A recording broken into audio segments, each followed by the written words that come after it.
अजित पवार गटाचे आमदार अनिल पाटील आपल्यासोबत जोडले गेलेले आहेत। अनिल पाटील, स्वागत तुमचं। विधानसभा अध्यक्षांनी आज हा निकाल दिला जो निवडणूक आयोगाने दिलेला आहे, तोच निकाल आहे की राष्ट्रवादी ही अजित पवारांचीच?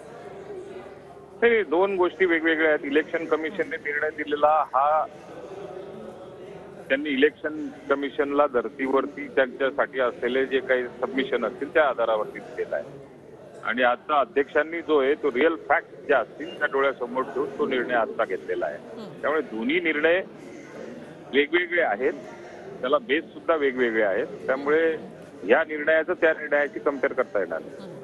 अनिलजी, मात्र 10 शेड्यूलचा यामध्ये वापर करता येणार नाही असं विधानसभा अध्यक्ष जे म्हणाली, त्यावर आता संजय राऊत, जितेंद्र आव्हाड हे टीका करतायत। 10 शेड्यूलचा वापर करता येत नाही हे कदाचित जितेंद्र आव्हाड साहेबांनी 10 शेड्यूलचा अभ्यास पूर्ण केलेला नसेल। 10 शेड्यूल मध्ये लीडरशिप जर का ते प्रूफ करू शकले नाही, कोणती लीडरशिप खरी हे जर का प्रूव्ह करू शकले नसतील तर 10 शेड्यूलचा वापर करण्याचा काही विषय पुढे येत नाही।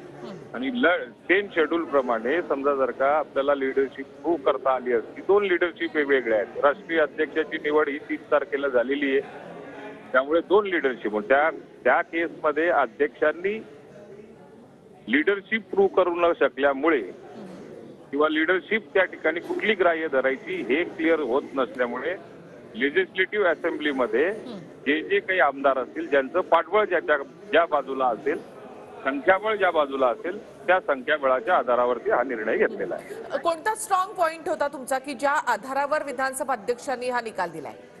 विधानसभेच्या अध्यक्षांनी सर्वात महत्वाचा पॉइंट जो असेल की ज्या गटामागे किंवा ज्याच्या मागे जास्त आमदार किंवा लेजिस्लेटिव्ह असेंब्लीमध्ये असलेले मेंबर्स, मुख्यतः त्याच्यावरती तो सगळ्यात निर्णय अवलंबून होता। आणि संख्याबळ ज्याच्या बाजूला जास्त, संख्याबळ आमच्या बाजूला जास्त होतं, त्या आधारावरती निर्णय घेतला।